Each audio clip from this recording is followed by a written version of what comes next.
আপনার phone unlock থাকলেও কোনো ব্যক্তি হাজার চেষ্টা করার পরেও আপনার ফেসবুক, মেসেঞ্জার, ইমো বা হোয়াটসঅ্যাপে ঢুকতে পারবে না। যদি কেউ আপনার পারমিশন ছাড়া আপনার ফেসবুক, হোয়াটসঅ্যাপ, মেসেঞ্জার ব্যবহার করতে চায়, তাহলে মোবাইল স্ক্রিনে যেমনটা দেখতে পাচ্ছেন ঠিক এমনটাই শো করবে। ভাবতে পারেন আপনার পাশে বসা মানুষটাও আপনার একটা অ্যাপও ওপেন করতে পারবে না। ফোন হাতে নিয়েই অবাক হয়ে যাবে। আজকের ভিডিওতে দেখাবো এমন একটি শক্তিশালী সিকিউরিটি সেটিং যেটা চালু করলে আপনার ফোন হবে পার্সোনাল প্রাইভেসি সেভ, পুরোপুরি লকডাউন। ভিডিওটা শেষ পর্যন্ত দেখেন। একবার সেটিংসটাও শিখে নিলে সারা জীবনের জন্য আপনার ফোন থাকবে 100% সিকিউর। এই কাজটি করার জন্য আপনাকে যে কোনো একটি ব্রাউজার ওপেন করে নিতে হবে। আমি চলে এসেছি ক্রোম ব্রাউজারে। তারপর উপরে যে সার্চ বার দেখতে পাচ্ছেন, এখানে আপনাকে লিখতে হবে ভিডিও টপিক, লিখে এখান থেকে সার্চ করে দিতে হবে। তারপর এখানে আসার পর উপরে দেখতে পাচ্ছেন সার্চ বার, এটার উপর ক্লিক করে দিতে হবে। তারপর এখানে লিখতে হবে SDD। এটা লেখার পর সর্বপ্রথম উপরে যে সাইটটি দেখতে পাচ্ছেন, এটার উপর আপনাকে ক্লিক করে দিতে হবে। তারপর স্ক্রল করে একদম শেষের দিকে চলে আসতে হবে। একদম শেষের দিকে আসার পর এখানে দেখতে পাচ্ছেন অ্যান্ড্রয়েড বেসড লক স্ক্রিন, এই অপশনটির উপর আপনাকে ক্লিক করে দিতে হবে। ক্লিক করে দেওয়ার সাথে সাথে আপনাকে নিয়ে চলে যাবে গুগল প্লে স্টোরে। গুগল প্লে স্টোরে আসার পর অ্যাপ লক ফিঙ্গারপ্রিন্ট, এই অ্যাপ্লিকেশনটি আপনার মোবাইল স্ক্রিনে দেখতে পারবেন।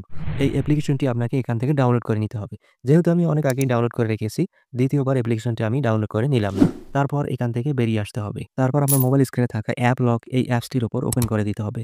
তারপর এখান থেকে আপনাকে যে কোনো একটা পিন সিলেক্ট করে দিতে হবে।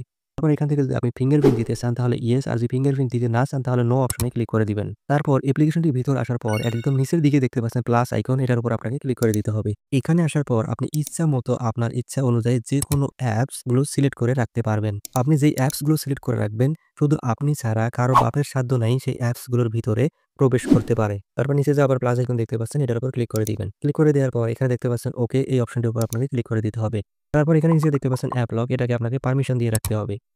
তারপর আবার ওকেতে ক্লিক করে দিতে হবে। তারপর এখানে আপনি দেখতে পারবেন আপনি যে অ্যাপসগুলো সিলেক্ট করেছেন, সেই অ্যাপসগুলো এখানে শো করবে। তারপর সেই অ্যাপসগুলোর পাশেই দেখতে পাচ্ছেন ফ্যাক, প্রত্যেকটা অপশনে আপনাকে ক্লিক করে দিতে হবে। তো আমি প্রত্যেকটা অপশনে ক্লিক করে দিচ্ছি। তারপর এখানে আপনার কাজ শেষ। এখান থেকে আপনাকে বেরিয়ে আসতে হবে। এখানে আসার পর আপনি যে অ্যাপসগুলো সিলেক্ট করে রেখেছিলেন, প্রথমে আপনাদের দেখানোর জন্য আমি ফেসবুকের উপর ক্লিক করে দিচ্ছি।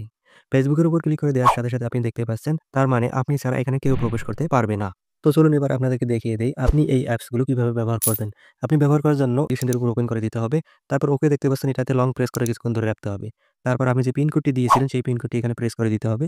তারপরে দেখতে পাচ্ছেন আপনার অ্যাপসটি খুলে যাবে। তো বন্ধুরা, ভিডিওটি কেমন লাগলো? যদি আজকের এই ভিডিওটি দেখে আপনি নতুন কিছু শিখতে পারলেন অথবা জানতে পারলেন, তাহলে অবশ্যই আমার চ্যানেলটি সাবস্ক্রাইব করে লাইক দিন, কমেন্ট করুন এবং ভিডিওটি শেয়ার করে দিন।